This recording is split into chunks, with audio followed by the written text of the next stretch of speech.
My name is Amir Blumenfeld. I am 25 years old, though by the time you see this, I may be 26. I was born in Israel, moved to California at age 2, moved to New York at age 22, and now I work for CollegeHumor.com, which is a humor website that is responsible for producing original content in terms of video, articles, and pictures. And I work with CHTV specifically, which is our original video department. I first realized I was funny at a young age. I remember reading just recently a letter that my third grade teacher wrote to me saying that I had a very good sense of humor and that I should keep it up. I remember in 10th grade, one of my friends went away for a year and came back and said that I was all of a sudden like a class clown character, a jokester in class, where usually that, I guess, previous to that, that wasn't the case. So maybe I realized I was funny at an early age. I realized I could make people laugh at a later age. And then by college time, I was sort of trying to make jokes in terms of writing. So I would spend time thinking of funny articles or funny videos that could make a wider audience laugh.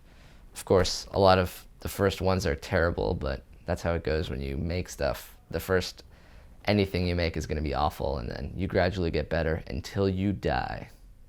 I get my ideas, I wouldn't say it's a specific place, though it's always from the front page of the New York Times. Just joking.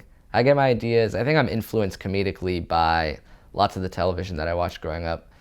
Simpsons, Seinfeld, sort of mid-90s Saturday Night Live.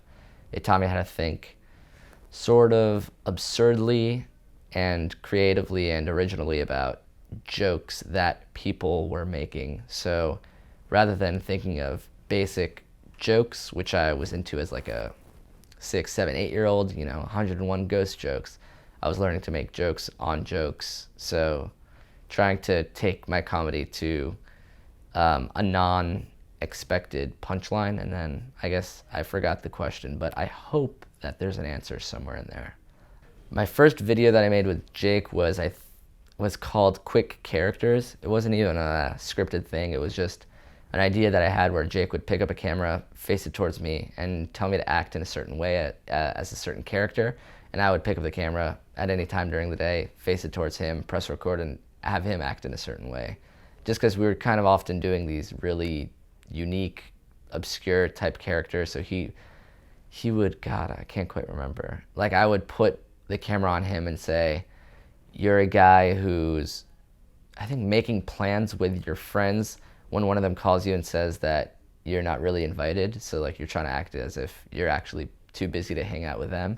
I think you can roll playback on that and that would make sense. But maybe if you're gonna embed the video, then my memory doesn't serve me as well as the video does. So you could probably, one of them was, oh, okay, I know one. Jake turned the camera on me and said, guy at an Avril Lavigne concert that doesn't even know the lyrics to the songs that he's enthusiastic about, or something like that.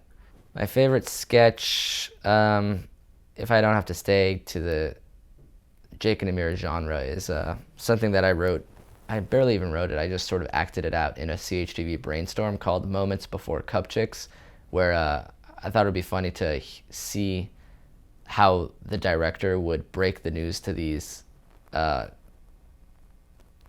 quasi-pathetic actresses that they'd soon have to do what they do in this famous internet video.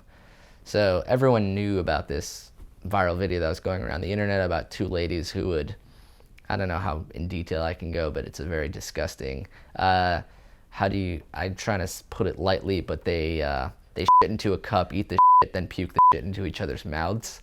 So my character idea would be like the director who comes in there and briefs these two girls about what they're in for and tries to do it like very subtly and like tactfully, like, oh, you guys are cool with this? Yeah, you can like kiss, hug, that's all fine, right? Also, you're gonna be shitting into a cup and she's gonna be drinking it. Also, are you guys like thirsty at all? Did someone validate your parking?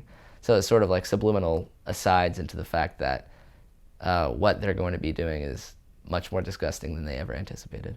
Most of the criticism, I mean, I guess it depends on the source. If it's from somebody I respect, then I will take it to heart. I often We share ideas before they're even written as scripts, and scripts before they become videos with each other. And like I'll write with Dan, another CHTV writer, Dan Gerwich, and he'll give me notes and I take it to heart. I have to implement them. But then once they're on the internet, I sort of realize that every video you make is going to be somebody's favorite and somebody's least favorite. So it doesn't matter what video you produce, somebody's going to say this is the funniest thing you've ever done, and somebody's going to say this is the least funniest thing you've ever done.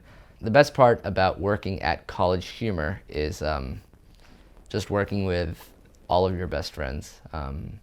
Like I come to work and I work with 20 of the funniest people I know.